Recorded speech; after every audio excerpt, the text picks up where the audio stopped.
Ah, le printemps, la saison idéale pour faire naître un nouvel amour. Et bien plus encore. You Are My Spring est un drama de 16 épisodes d'un peu plus d'une heure sorti cette année, qui appartient au genre de la romance et du drama thriller. J'ai pas compris.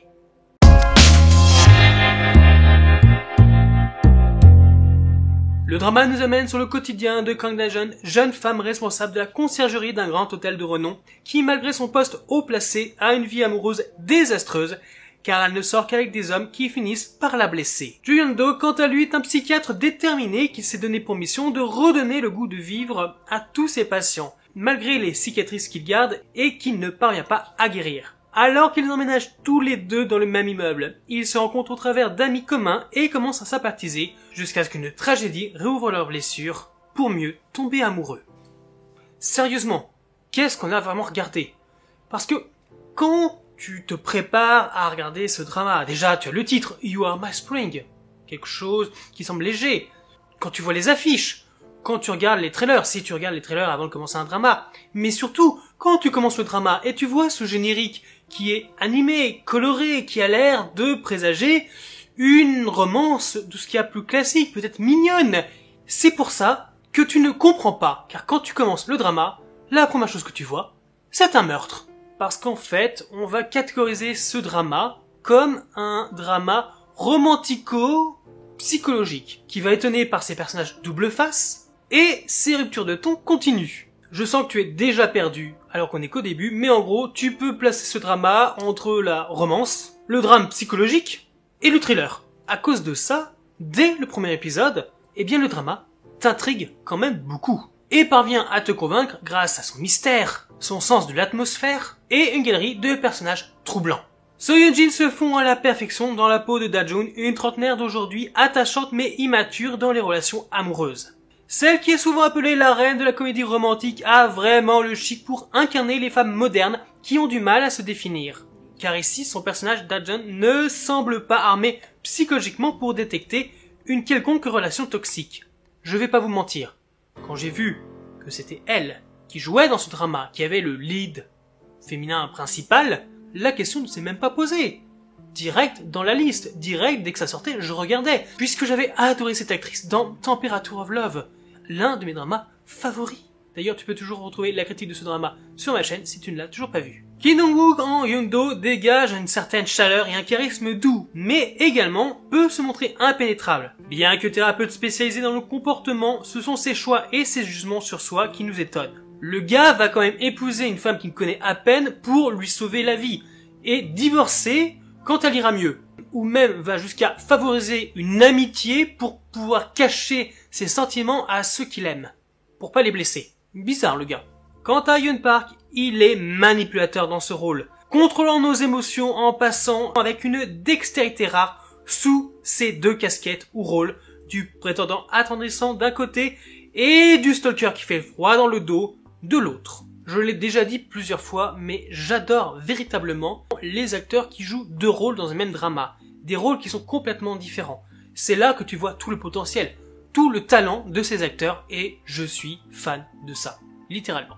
Évidemment, ces trois-là ne sont pas les seuls dans l'histoire, puisqu'ils sont entourés par une palette de personnages très intéressants. Et chacun ont leur propre charme et surtout leur bizarrerie. Ils sont drôles, fous, matures, décomplexés, timides, ou simplement paumés, mais on apprend vraiment à les aimer de plus en plus au fur et à mesure du drama, avec énormément de divertissement. Le jeu d'acteur est donc très bon, il y a de superbes performances de la part de tout le casting. Si je devais en prendre un tout de suite, je parlerais de l'actrice narcissique. Elle m'a fait rire, elle est tellement aérienne, ou déphasée de la réalité de la vie quotidienne, quand par exemple elle force l'amitié, c'est un peu intrusif, mais bizarrement ça nous amuse. Mais c'est pas une intrusion qui va nous gêner, au contraire c'est une intrusion qui est mignonne. Je vais pas vous mentir, le drama ne plaira pas à tout le monde, mais dévoile quand même des thèmes très intéressants et surtout captivants, comme le poids de l'histoire familiale sur les relations amoureuses, la frontière un peu floue qui sépare l'amour de l'obsession, comme s'il s'agissait des deux faces d'une même pièce. La série elle-même a quand même une très bonne histoire et une intrigue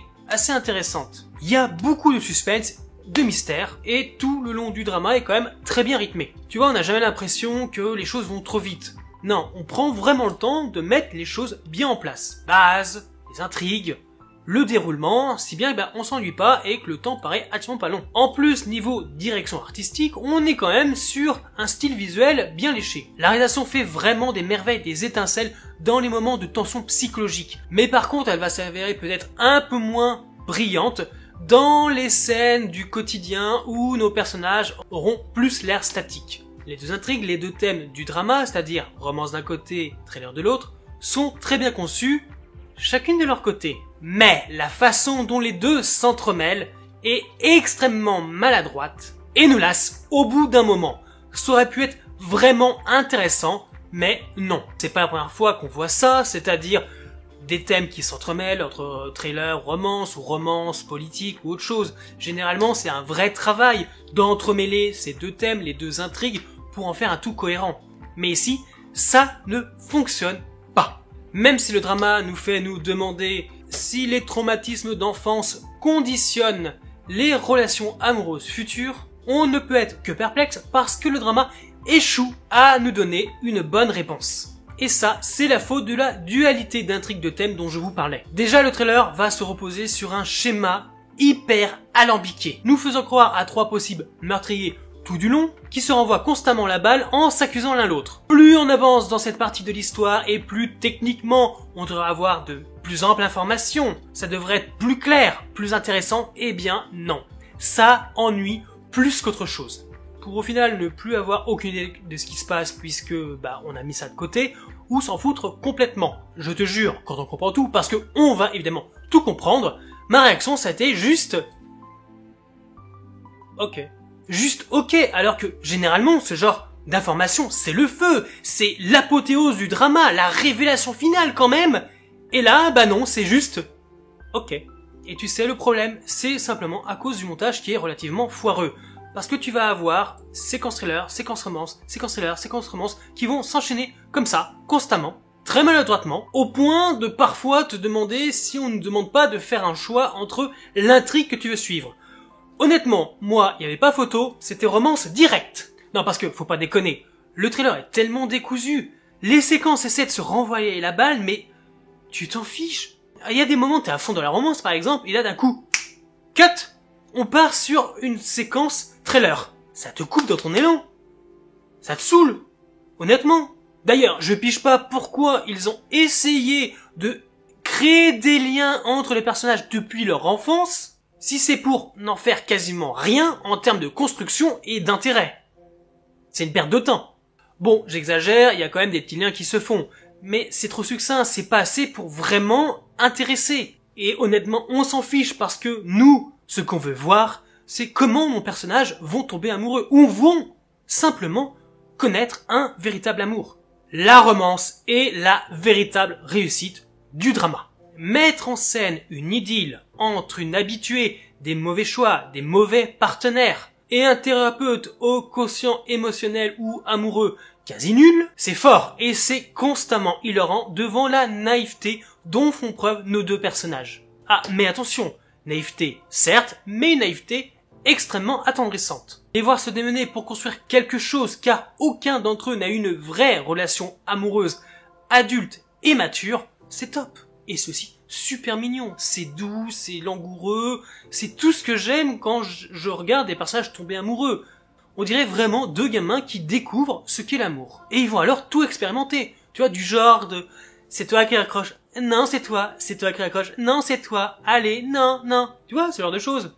Les acteurs les jouent donc à la perfection, et ça, c'est passionnant. En plus, ce qui est drôle, pas dans le sens marrant, hahaha, et fascinant, c'est que, attention spoiler, si t'as pas vu le drama, faut mieux que tu te bouches les oreilles. Ils sont tombés amoureux, tous les deux, enfin, surtout l'un, au travers d'une sucette il y a presque 15-20 ans. Que son premier amour soit la femme qu'il aime aujourd'hui, et quand elle aussi comprend ça, parce que oui, il lui a quand même raconté cette histoire de la sucette qu'il a trouvée, blablabla, ce moment est juste idyllique.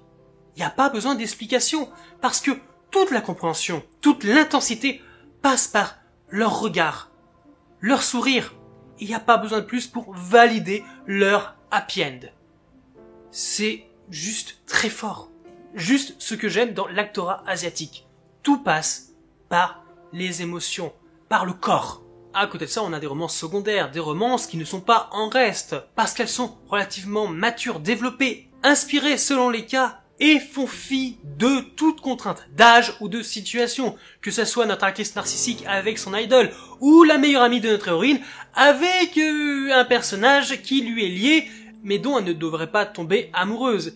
Et pourtant, eh bien, on aime ça, c'est mignon, et c'est peut-être un peu dommage qu'on n'ait pas un peu plus sur eux, d'ailleurs, vers la fin du drama. Je suis juste déçu, en fait, pour le potentiel amoureux de la coach et aussi du vétérinaire. Donc, deux personnages qui sont amis avec nos héros. Enfin, qui ont un lien avec nos héros, plutôt. Parce qu'en fait, eux deux vont être relativement très abandonnés en cours de route, et même si à un moment, tu as une réminiscence, un reliquat, bah c'est pas top, c'est pas très bien développé, c'est assez bateau, donc ouais, non, c'est dommage. Oh, mais chose importante à vous dire, il n'y a pas de triangle amoureux.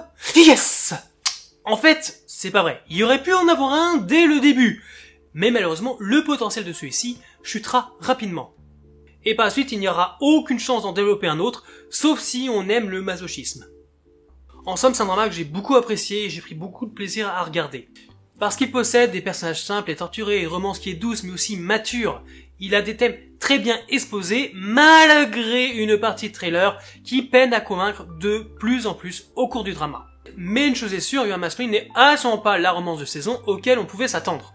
Le drama n'en possède pour moi un charme singulier, assez unique, qui possède différents niveaux de lecture. Après, encore faut-il en être friand. Donc si tu ne l'as pas vu, ben regarde-le, c'est quand même un petit coup de cœur. Peut-être pas dans les meilleurs dramas que j'ai vus cette année, sachant que l'année n'est pas finie, mais un petit coup de cœur quand même. Et bien sûr, si tu l'as vu, n'hésite pas à me dire ce que tu as pensé dans les commentaires pour que l'on discute. J'espère que cette vidéo vous a plu, c'est le cas, comme d'habitude, n'hésitez pas à liker, vous abonner, activer la cloche, et on se retrouve bientôt pour une nouvelle vidéo. Bye les dramavores!